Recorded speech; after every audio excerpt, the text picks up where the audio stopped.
back to the Film and TV channel. I hope you're all staying safe and well, and we've got a festive offering today.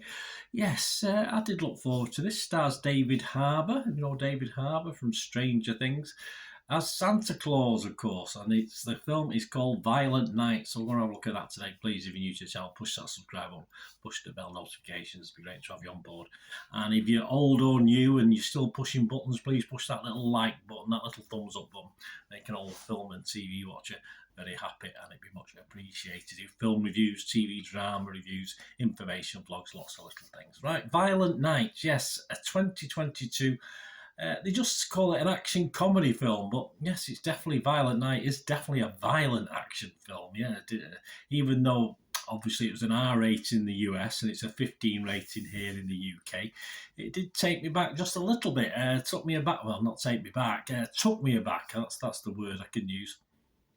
Some of the violence in it, I wasn't quite expecting something. I knew there was going to be for a 15 rating, but not as much as there was. Of course, as I said, David Harbour stars as Santa Claus. He does a good job of it.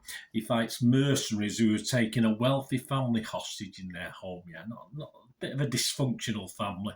Not my favourite people, in all fairness. What are the public thinking before we have a look at the critics and talk about it? Well, the Rotten Tomatoes audience, that's the public, 88% positivity. That looks good, doesn't it? 4.4 out of 5. And they put their heads together and come up with a summary of the film, and it says it could have taken its cool concept even further. Yeah, I totally agree with that. There's little bits in this that I thought they could have expanded on, perhaps in the future. But Violent Night is still a funny, gory, good time.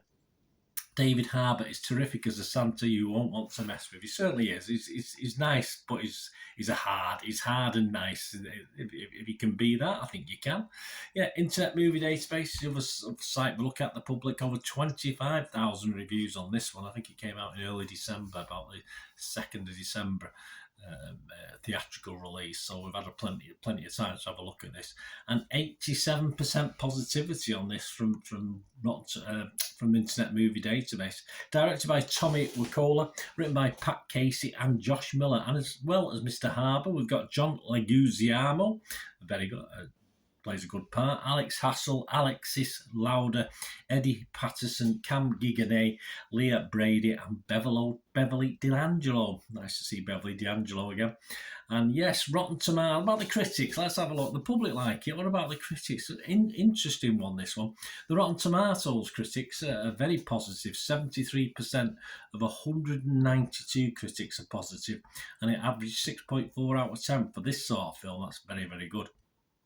140 fresh and 52 rotten, so there is a good sprinkling of rotten.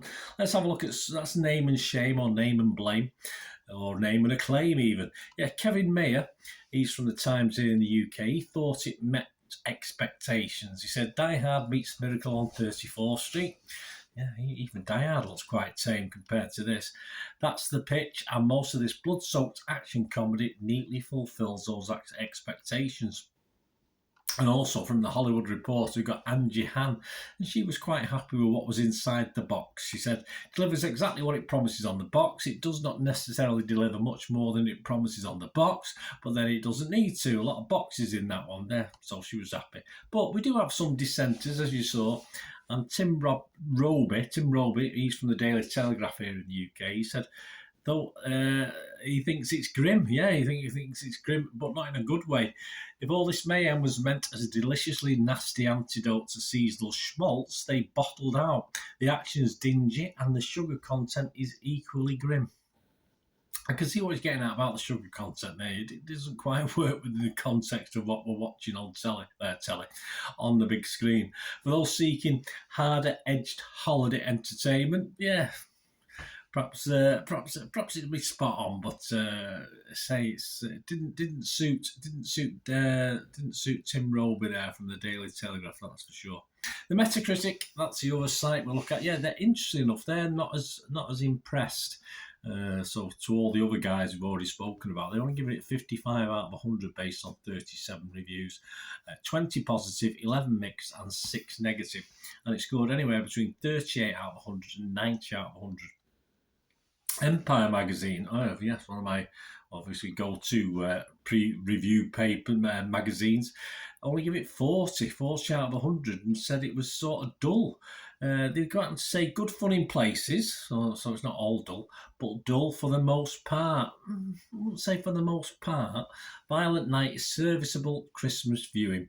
It's a shame because with such a fun riff on the Santa story, it should have been good for goodness sake. Yeah, again, they're intimating that it could have been a little bit better given the setup, and I probably do agree with that. The Raps, Alonso Duralde, though, he enjoyed the surprises in this. He gave it 90 out of 100. He said, Violent Night is one of the Yuletide season's most delightful surprises, not just for what it gets right, but also the many ways the whole production could have gone very, very wrong. Right, my thoughts before we go on this one. I am going to give this a nice, comfortable, happy-ish 6.5 out of 10. And certainly worth that. I mean, the graphic violence, as I said, when it happens, is a bit shocking. Even for a 15, I must admit, I thought it was a bit. Having said that, I've not been looking too much at. We don't seem to get these sort of really graphic, violent films that much. I mean, it's fantasy, so you can always get away with a little bit more as far as the BBFC are concerned when they're grading something for UK audiences. And obviously in America, it's an R rating, so it can take younger people in, of course, with adults. But yeah, for me, it did surprise me. It did surprise me for a 15 rating, some of the violence we did get. As one of the critics said, it perhaps could have gone deeper in a couple of the subplots. Yeah, we found out a little bit about this Santa and what he's been doing and where he came from and what happened, etc. So we could have done with that expanding on just a little bit more. I'll speak about that in a second. The family concept was probably hard work for me because they're very unlikable characters. They're all, even the ones that are okay. I just didn't like the family concept. It just seemed a bit weird and silly and needless. It is a silly film. It is a turn your head off. But yeah, I didn't like the family dynamic for this. The comedy elements work, but probably only when Harbour, apart from one sequence we'll talk about, the comedy elements work when Harbour is on the screen, but not really too much otherwise, apart from the Home Alone element, which is late on in the film, which was enjoyable, did make me smile. So that worked, that sort of set up, if you like, for the Home Alone little 5 or 10 minute set of this film. And the sweet, sickly moments, which some of the critics have hinted at, yeah, they feel a little bit odd in the context of the film. You know, I mean, it's a sort of thing that's nice, but obviously you're not going to get young children watching this. So you think, why are they, what are they adding it in for? And it is a bit sickly sweet. But for me, as a grown-up, I do like soppy Christmas elements. So it sort of worked, but it just seemed all out of kilter with the rest of the film. Despite liking it, I feel it just missed out a little bit, as I said. Could have been developed to make it a little bit better, perhaps with some more backstory to Santa, etc. Violent Night 2, perhaps, I wouldn't be averse to that. And it is a very much turn your brain off, enjoy the carnage, because that's what it is at times.